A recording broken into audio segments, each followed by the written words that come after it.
In this video I'm going to show you how to control moving to the win screen and the lose screen. So on the screen you can see that I've got my escape pod, okay, and I've got a collectible object. I've moved them to the start of the level just for testing purposes, so as I'm going to walk through the whole level to see if this is going to work or not. So the idea is in the game that both in level 1, okay, here and here, okay, and in level 2 there, okay, there are parts that I need to collect in order to fix this escape pod in order for it to fly off. So there are two conditions that I need met on to finish the game. Firstly, have I got 3 parts, and secondly, am I making contact with the escape pod? So that's the win. The lose is far more straightforward. The lose is whether or not my health falls below or equal to 0. So we're going to look at those elements now. All of this is done in the game object.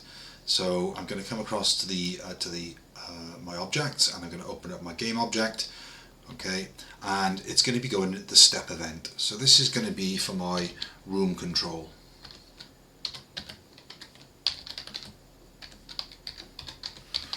Okay, so the first thing I'm going to do is start with the command switch room.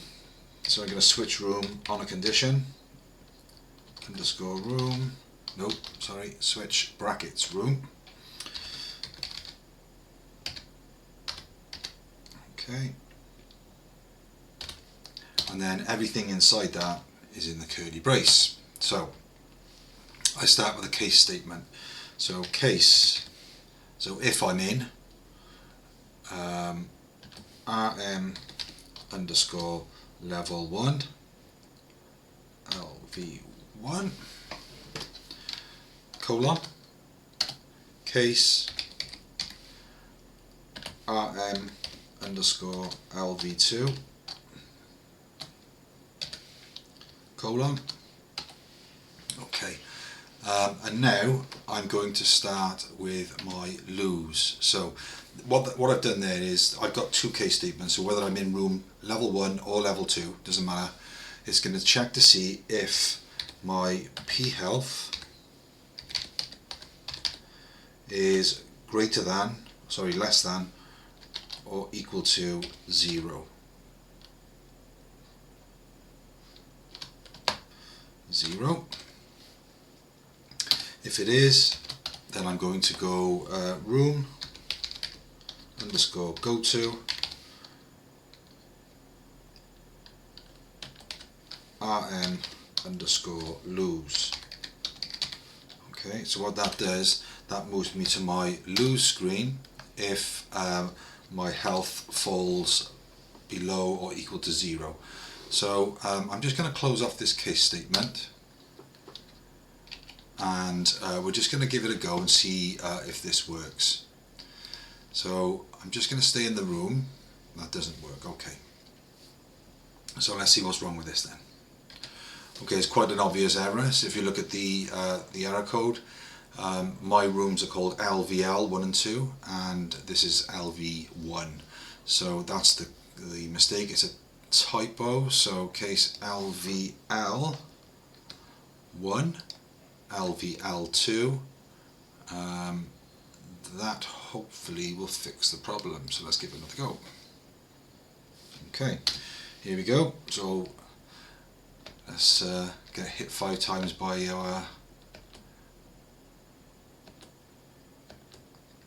fly. Or I could come across to the other object, which I probably will do. Okay, what, 60%, 40%,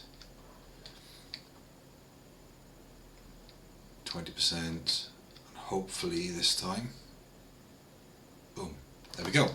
So my health is at 0, I've gone to the you failed screen. So that works perfectly.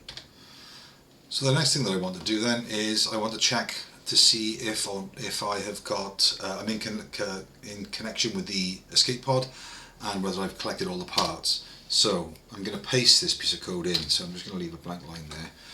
Okay, so this checks to see if the player has collided with the escape pod and has collected all of the parts of the escape pod. So I need to do this with OBJ player, so I need to make sure I do these checks from the point of view of OBJ player in the same way as we did at the top here when we looked at the door. Okay, I need to look at it from the point of view of OBJ player, so I put myself in OBJ player when I run this piece of code. So I'm setting up a variable called pod, and this is going to get the instance, where I am in relation to the X and the Y and the escape pod. And if I'm colliding with the escape pod and I got parts equal to 3, then I'm going to move to my win screen. So let's try that. There's one thing I'm missing off the bottom of this, and that's a break statement. So I'm going to go break. Okay, and let's try that. So got to make sure I collect all the parts of the escape pod. So there's one there, there's one there. Okay, I'm going to come across to the door. Okay, before I go any further, I'm going to try and get into the escape pod with 2 of the repair items, and you can see that I'm walking straight past the escape pod. That's not working. So let's go and collect this 3rd one, and now walk into the escape pod, and there you see I've escaped. So that's how we use the case statements to enable us to control where we go depending on the rooms we're in and conditions that we meet. Okay, so the last video is going to be looking at sounds.